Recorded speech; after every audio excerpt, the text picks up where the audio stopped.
You are listening to the Keeping It Juicy podcast. Your main squeeze in nutrition. Don't forget to subscribe so you can join us every Tuesday for a brand new episode. Also, don't forget to add us on Instagram and Facebook at Keeping It Juicy Podcast. All right, guys, welcome to episode 83. And this time we have a special treat. We have another person here joining us, and she just became an RD. Nayeli, do you want to introduce yourself? Yes, of course. Well, my name is Nayeli Ramirez, and I just recently became an RD, like Arda said. I took my exam on June 29th, and I passed. Congratulations. And thank you, ladies. And now I'm working as a dietitian for WIC. Nice. So, really excited. So Nayeli actually went to school with us. She was a classmate with Arda and I at SDSU. And then over the years, we kind of went our separate directions with our focus in nutrition. But like we mentioned, and she mentioned herself, she's a recent RD. So she is here today to give you guys excellent tips and tricks on how to kind of pass your RD exam and just studying in general. So Nayeli, take it away. Okay, well, I first wanted to get started with talking a little bit about my dietetic internship program, just to give you a little background. So, because I work for WIC, I did the internship through WIC, and that is an internship that is offered just for WIC employees. And then if they are unable to fill out the class spots, then they open it to non-WIC employees.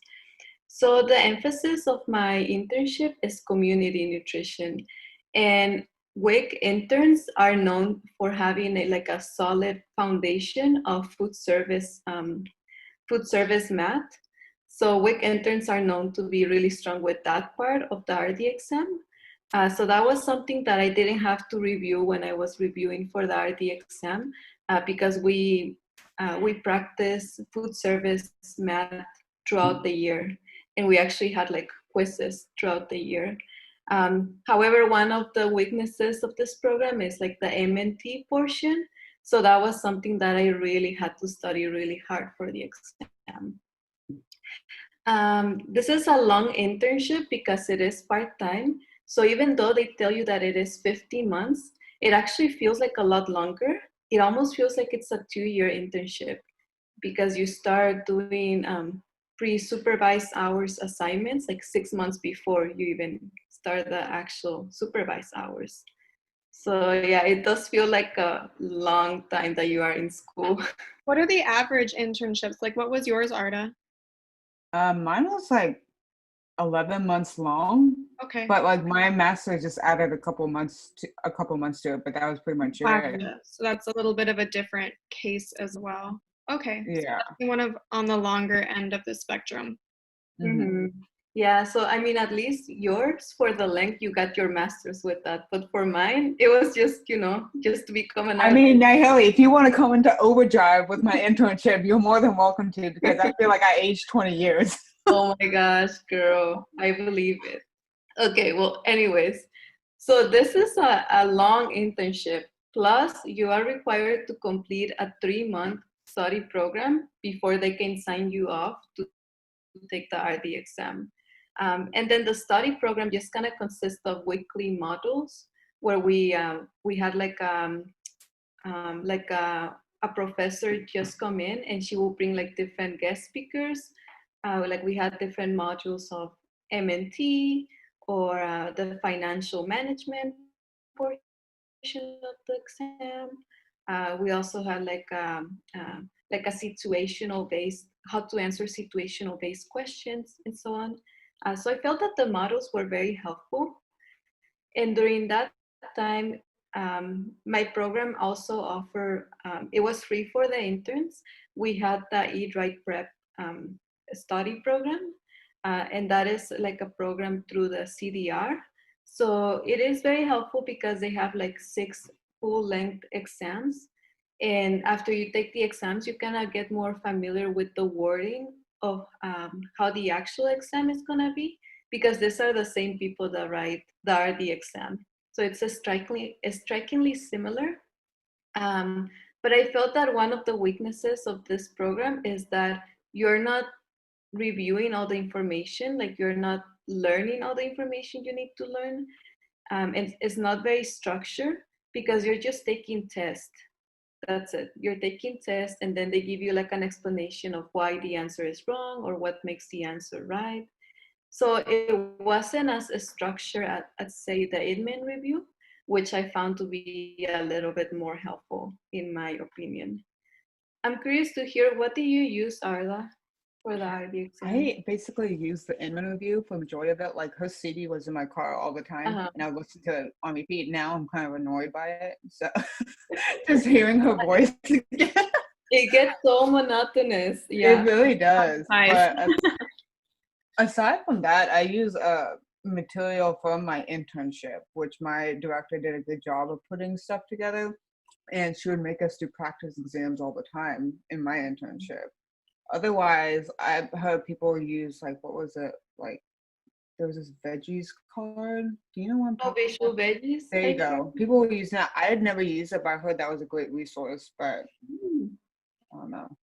I know. I guess it also depends like how you learn Right. information the best. Mm-hmm. For example, I found the email review to be very helpful because I'm more of an auditory learner. Mm-hmm. If I hear someone repeat the same information over and over again, it just sticks, you Right. know. We'll attach all of these different resources in the show notes. So if you are studying for your RD exam, check all of them out. And like they mentioned, different types of learners might gravitate more towards Right. different resources more than others. So check those Yeah. out. Yeah, and speaking of resources, like I mentioned, WIC interns are known for their strong food service math. And this is like a book that I got. We interns got this for free with our internship fees. So this book has like 7 chapters, and they teach you all about yields, Mhm. as edible portions, conversions, etc. So can that Um, be purchased or was it just for WIC interns? This you can actually purchase on your own. I Okay. think it's about $50 on Amazon, and it's Uh, like a really small book, but it's so still worth it. So okay. So for our listeners not watching the video, it's called Applied Math Science for Food Service by Sarah R. Labrensky. I was about to say. Yep. Yeah, so that was a very good resource. Like I said, it has 7 chapters. So if your internship is like 7 or 8 months long, maybe you can try to work on a chapter per month. And they're very short chapters, like really tiny chapters. It's very feasible. Yeah. All right. So then the next part that I wanted to talk about was scheduling my exam, especially during the time of COVID. So when I went on the page to schedule my exam, there were only like 3 appointments, and like very like there was one appointment for June, one for July, and then there was nothing for September, August. Like the next available appointment was in October. So one of the things that I regret was that as soon as my director she signed me off to schedule my exam. I wish I had checked the website right away, but I didn't. I just hesitated because I didn't feel ready. And the truth is, you're never going to feel ready for the exam. Never. Like I Right. no agree. matter how many times you listen to Amen, you're never gonna feel ready. There's always gonna be something that you're like, oh, like I need to practice this topic a little bit more. I need to memorize this, or you always feel like there's more you can work on. Mhm. So you're never gonna master it. But what's really important is that you schedule a test date right away, because then that way you feel more committed Right. to your studying schedule. And a lot of people say that the more you wait to schedule your exam after you finish your internship, the more information you are gonna start to forget, because you're Yeah. not practicing those food service calculations anymore, or you're not charting patients anymore as often as you Right. were used to during your internship. How So it is definitely recommended to take the exam as soon as you can after you right. finish. How far after your internship did you actually take the exam? Well, I finished my supervised hours back in March, Hmm. but then again, we had the required 3-month study program. So I'd say that I schedule my exam. My director gave me the okay like at the end of May, Right. and like I said, like I was a little hesitant, so I think I waited like about a week Hmm. to schedule my exam. And Hmm. this was actually because my director asked me, like, "Oh, so when is your test date?" And I was like, "Oh, I haven't even looked at the website." And she kind of gave me a slap on the wrist, like, "You haven't? Like, I think you should schedule it now because there's limited, testing appointments."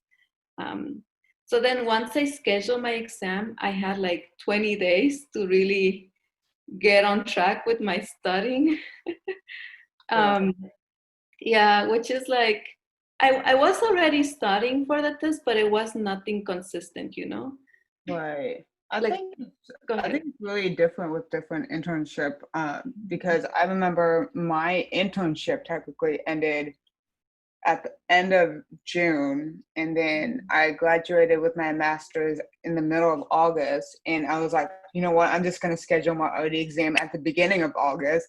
So I was already studying for like the final exams for my master's, and I guess like a lot of the stuff overlaps. Mhm. Aside from my actual couple of classes that I took, a lot of stuff overlapped. And then I was like, you know what, fuck it. I'm just gonna go into the audit exam and we'll see how it goes. But which is not advice I would give everybody because I'm that's just the person that I am. Uh, Mhm. but yeah, so it's actually pretty surprising to hear that you did it for yours was like 20 days later, but still. Mhm. Yeah. And I mean, my internship is like a little different because we're still expected to work for WIC. So it's a little challenging to find the time to study, but you just have to push yourself, to do it and commit to the time that you are supposed to study. Yeah. I was gonna say, Arda, you bring up a good point with having your master's as a background. Do you feel that made it a lot easier to prepare for the exam? Yeah, I definitely think it made it easier because, like I said, a lot of the stuff overlapped. Obviously, there's some stuff that did not, like the food service calculation, which I'll be honest, as soon as I took the exam, I probably forgot it. But like I knew I didn't want to go into food service, and that's perfectly normal. I realized like as you go through your career and you kind of go towards a specific direction of nutrition, everything else is kind of Mhm. like out the window, kind of. Yeah. So, but I yeah. know. Yeah, if you ask me right now about the financial management stuff, I already forgot about all of that. And I Oh, had so many questions about financial management and right, balance sheets, profit statements, things like that. Now, I, right. I feel like a lot of that stuff you kind of learn as you go, like as you like Mhm. go into different careers. I, that's just what I think. I don't know. Yeah. And I think this is like a great opportunity for me to mention that one of the things that was very encouraging when I was studying for the test and when I was actually taking the test is just like a positive affirmation that I would tell myself. And it's like, I have more than 4 years of knowledge plus my hands-on experience, with my different jobs. Like for example, after graduating, I work at a weight loss clinic with Christine actually, and then I worked for WIC, and plus I have my internship, so I had like a lot of hands-on experience. So we know more than we give ourselves credit for. Even though this test is gonna try to fool you and trick you, you know more than you give yourself credit for. And if you have a master's, like, oh my gosh, that's another layer of it's another it's beneficial to your knowledge too, I feel. Yeah. So yeah, with scheduling the exam, another thing that I wanted to share is that when I scheduled my test date, I did not share that with anyone, only my parents. Not even with my best friend. I did not share with my boss. I did not tell anyone. I think people can tell because I was kind of MIA from like social media and things like that because I was like busy studying. But this just helps so that you don't have that added layer of pressure. Because can you imagine the frustration if your coworkers know and then you walk into work and then they ask you like, so how did you do with the exam and maybe you didn't pass? So I Right. just didn't tell anyone. I think there's like two types of people that like to tell everyone because it gets them excited. Yeah. I'm like you. When something big is going on, I don't like to tell people aside from like, my very immediate circle of people, that I feel comfortable giving them the truth if it doesn't go the way I want it to, if that makes sense. So, Arda, Right. how were you? Did you tell everyone that you scheduled it, or how did you handle the situation? Fuck no. Like the people that are closer to me, I basically told them the general like time range I'm looking at taking the exam, and I've only told one person the actual date that I was taking it. But aside from that, I was like, this is probably what I'm looking at. Just leave me alone. That's it. Right. Yeah, Nayeli, I didn't know that I knew you were studying for it. I knew that you had finished your internship and that you were studying, but I didn't know you scheduled it, what date it was, anything like that. But, obviously you told me when you passed. And I think, Arda, you did the same thing. Like, when did you take it? I don't know. I'm not gonna remember that. I should probably remember that, but It's okay. but Either way, anyways. I'll be on the paper. Yeah. It's so funny because I took my exam on a Monday. And I remember the Friday before I took my exam, someone asked me, "So have you scheduled your test date?" And I just told them like, "Oh no, I haven't been able to. There's no test dates available, because of COVID. All the testing centers are closed. So I think I'm just gonna wait." But little did they know I was gonna take it on the Monday. You just have to do what keeps Oh you my sane. It's okay. God. Mhm. Lie a little bit. It's okay. Fine. Exactly. So let's see if there's anything else. Well, I think that's all I have as far as scheduling the exam. So remember, don't get picky. My director suggested that when you pick your exam date, you pick a time that works best for you. Like, don't pick 8 a.m. if you're not a morning person, right? But honestly, like during COVID-19, you cannot get picky. Like my test was at 3 p.m. That's not optimal for me because all day I was worrying about my exam and I was really anxious. I would rather just have done it in the morning, first thing in the morning. But again, that was not an option. I had very limited options, so I just had to go with that one. So yeah, don't get picky with your exam date. Any other questions or anything else that you ladies want me to talk about? Were your hands shaking while you were taking the OD exam? Oh my gosh, girl, yeah. Yeah, my hands were shaking. I was low-key starting to get a headache after halfway through the exam because I was wearing a mask. So that's another thing. Oh, Right now, you are expected to wear a mask during the entire length of your exam. I So didn't be even think prepared. about that. It's like So typical though. Like, come on. it's like I don't know. I mean, it's like where I took the exam, there was like this sectional, but it was still like other people were taking exams too. But Mhm. I didn't even think about that. Like I was kind of like hyperventilating and like my hands were shaking. So I can't imagine with a mask on. It's like Exactly. Yeah. Horrible. They always tell you like if you have a very hard question, just take your eyes off the screen and then take a deep breath, which is impossible when you're wearing a mask, you know? That won't help you. No, not at all. Oh, that sucks. But you did it, it's over, it's done with, but it's just something that other testers are probably going to have to deal with for a while moving forward as well, which is unfortunate, but it has to be done. Yeah. I feel like the RD exam was very confusing. Like you probably thought the same thing. Like I feel like, granted, they're supposed to. I feel like it was playing tricks on me. Like if I felt iffy about a certain like subject area, I felt like they were giving me more questions. I was like, am I stupid? Like, are they doing this on purpose? Okay. Yeah. That's the thing. Like I told you, MNT is not my.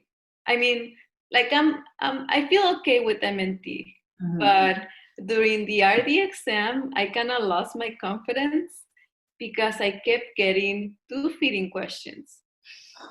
And during my internship, I completed my clinical at I did like long-term care, and I did an outpatient children's hospital.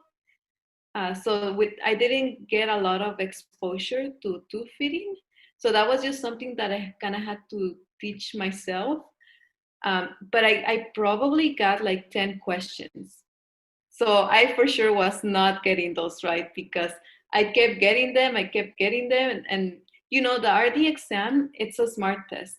So it's gonna pinpoint your weaknesses and throw you more questions. I got so many food service questions. I was like, are you for real right now? And that was not a strong point for me. I was like, I know it makes you doubt yourself, honestly. Yeah.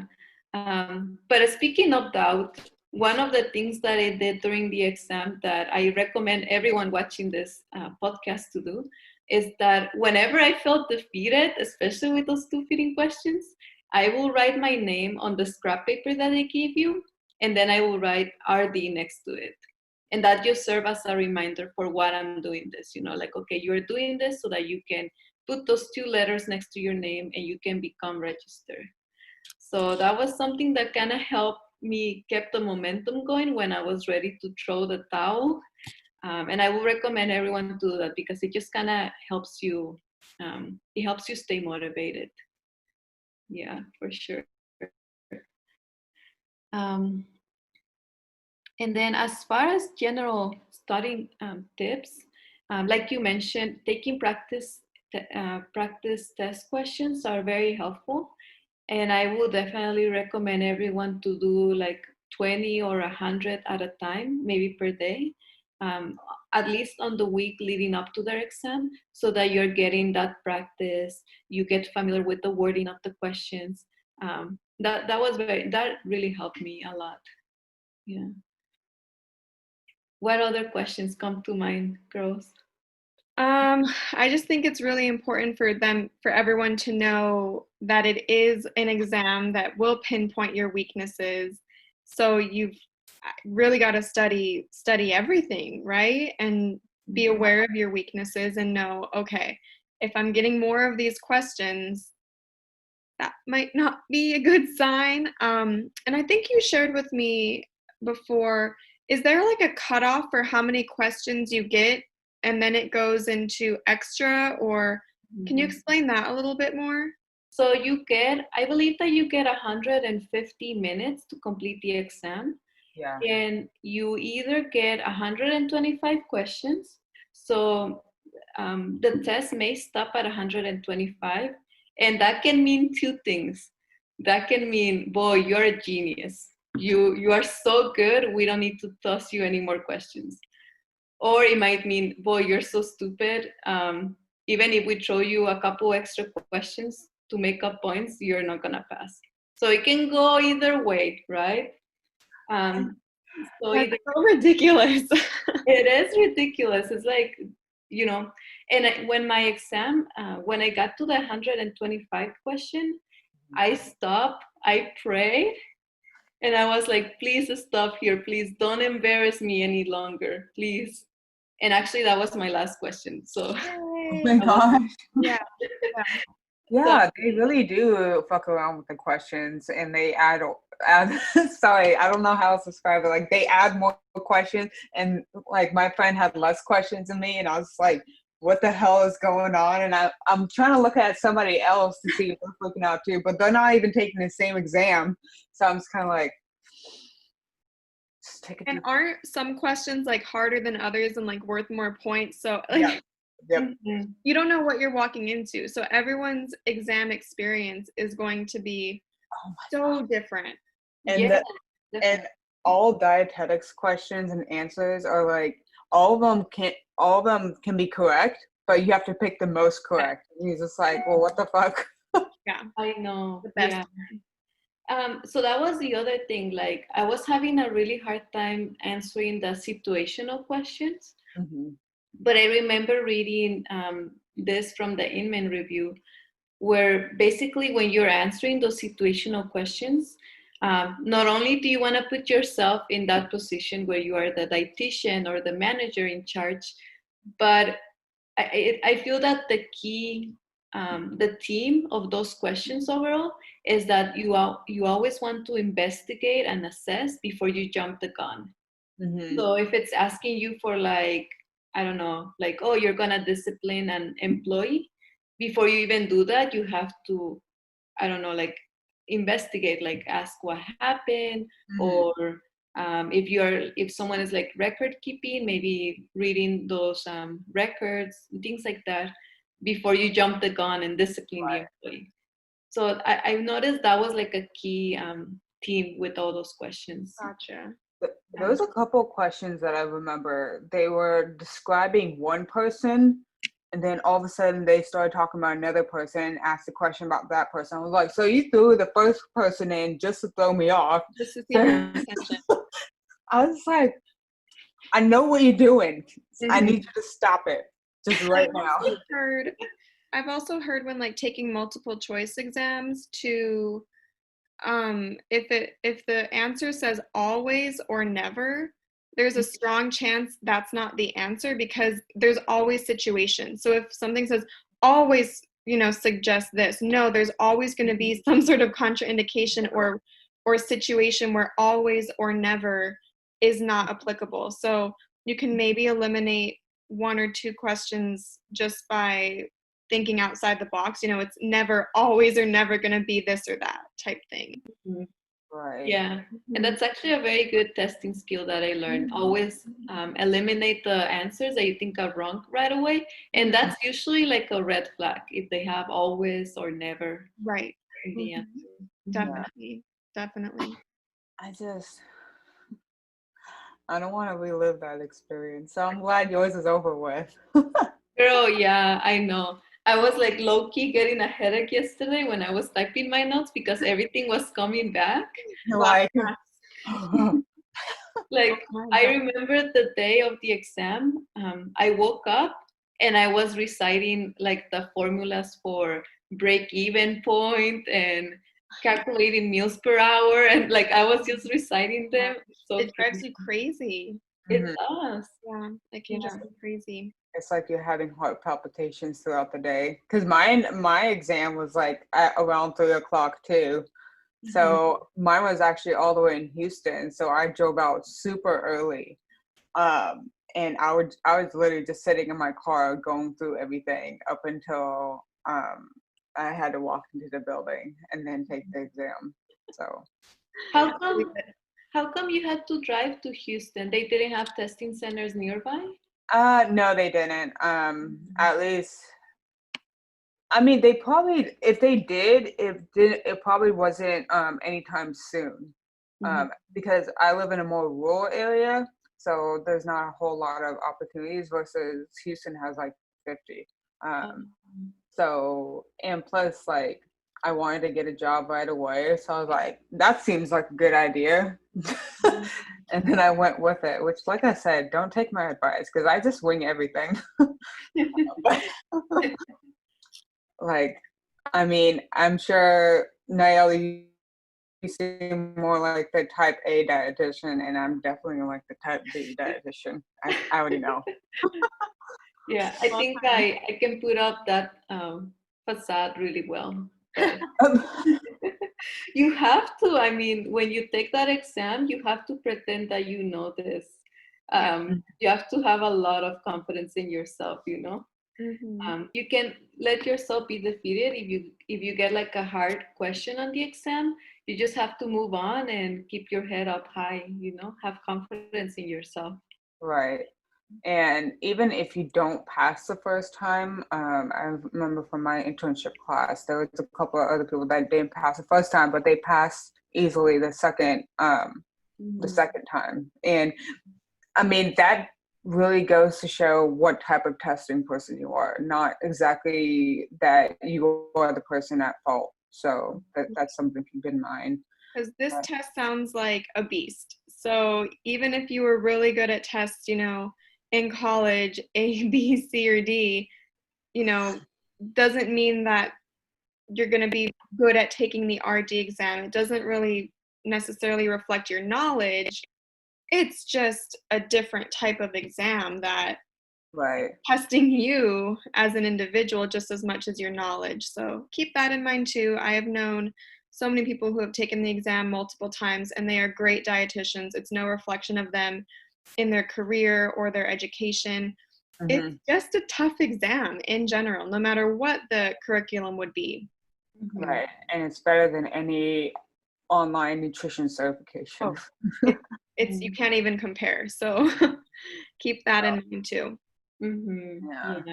Yeah, it's unlike any other exam that you've taken in college or anywhere else, I was gonna say, since you mentioned, Arda, that you had to travel to go to your testing center, during the time that I was preparing for the exam, I was part of a Facebook group that is like a study group. And I remember a lot of people posting on that group about how Pearson VUE canceled their test date without them knowing. Some people like drove really far, like out of state, to get to the testing center to be told that they were canceled, and they were not even notified. Oh my God. Yeah. So I just want to let you guys know that one of the things I did was that I called my testing center at least a week before I took the exam, just to make sure that they were going to be open and that I wasn't going to show up with my test canceled. So that was very helpful. That's what you need for confidence, That would just shoot down your confidence. Yeah. And it sucks because imagine preparing for this exam, you feel ready to take it. And a lot of people that their test has been canceled, they give them up to a month. They reschedule the exam like a month after. That's just crazy to me, because a lot of these people, we've known dietitians that go into it as a second career, and they're already moms. They have a busy family life, and they need to get another job. And for them to do that is just mind blowing that would happen. Yeah. And honestly, there's no way for you to tell unless you log into your account, and then they will tell you if it's canceled. One of my friends recently wanted to reschedule her test, and because she went on the website, she saw that they canceled her test date.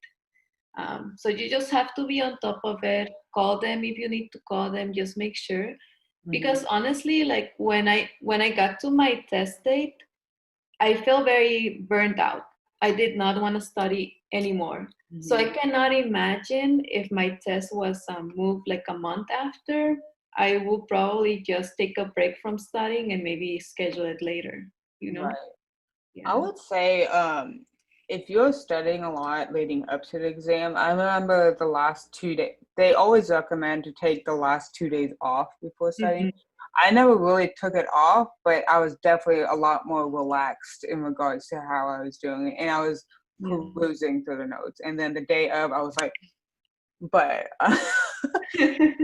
I was furiously going over stuff, but I feel like that helped a little bit because I don't I've just heard that many times, that you have to take like just a slight mini break right before you take the exam, and that way your mind kind of resets. Right. I mean, you have the knowledge, you just I don't know, it's something to keep in mind. I've heard that kind of strategy before, even when we were getting our bachelor's done. Don't cram, because some people do great cramming, but in general, you know, like you said, you already have the knowledge. You just need to be at your prime that exact day to take the test and apply your knowledge. You're not going to learn much new in the 24 hours before the exam. You won't retain it. You really just need to prep yourself to be at your best for that exam. Mm-hmm. So I don't know. Nayeli, how did you feel like that you had like a supportive internship class? Let me ask that, because some people have positive experiences and some people had negative experiences. Let me ask that. Well, Okay. we got some tea here. I don't want to burn any bridges. Let me start with that. No, okay. So my class was very unique in that it's a very small class. There's 8 spots, but only 7 spots were filled for my class. And only 3 of the people in my class were from San Diego. The other people were from up north. So we just communicated with them via Zoom when we had like it's called a didactic class. Mm-hmm. We had that monthly. So I would only be in contact with the people in San Diego, especially because one of the girls in my class is actually my coworker at WIC. So we always stay in touch. I feel that we will text each other every day, like, hey, how's your new rotation? How's everything going? Well, just remember to wear a mask. I remember on the day of my exam, I packed like 3 extra masks in my backpack just in case. There you go. Have a well-balanced breakfast the day of your exam. That is very helpful. On the day of the exam, it's very important to do a lot of positive self-talk. Just tell yourself how good you are. You work really hard to get to that point. And I wrote down a couple of the positive affirmations that work for me. Like I said, it's very important to remember this. I remember on the day of the exam, because my exam was scheduled at 3 p.m., I had a lot of time to feel anxious. And sometimes like my mom will find me crying because I thought I was gonna fail. But then I just had to do that positive talk again. Yeah, so Nayeli made a beautiful, like, downloadable PDF for you guys. So it's a great resource. That will be in our show notes. So check the link in our bio for that. I highly suggest downloading it. I read it over, and even though I'm not, a dietitian myself, I haven't gone through the RD exam. It is great tip. So thank you so much for making that for our subscribers. And yeah, it was great having you. Yeah, thank you, ladies, for having me. Yes, if you have any questions, you can reach out to Nayeli. I'm sure she's more than happy to provide any tips, tricks, or specific recommendations if you have a specific question. But otherwise, that does conclude our episode for today. We hope you guys are staying safe in your towns and cities because COVID is still out there. Still happening. I'll let you close out, Arda. So you guys already know what it is. Stay safe. Don't touch nobody. Don't let anybody touch you. All that good stuff, because COVID is still out there. I'm talking with my hands. I don't care. So we will see you guys in the next episode. Bye, guys. Bye. Thanks for listening to the Keeping It Juicy podcast. Your main squeeze in nutrition. Don't forget to subscribe so you can join us every Tuesday for a brand new episode. Also, you can find us on Instagram and Facebook at Keeping It Juicy Podcast. We'd love to hear from you, so please leave us a review. 5 stars, no less. On whatever platform you're listening to, or send us an email at keepingitjuicypodcast@gmail.com. Or if you have any topics you'd like for us to touch upon, shoot us an email. Until next time, don't do anything that I wouldn't do.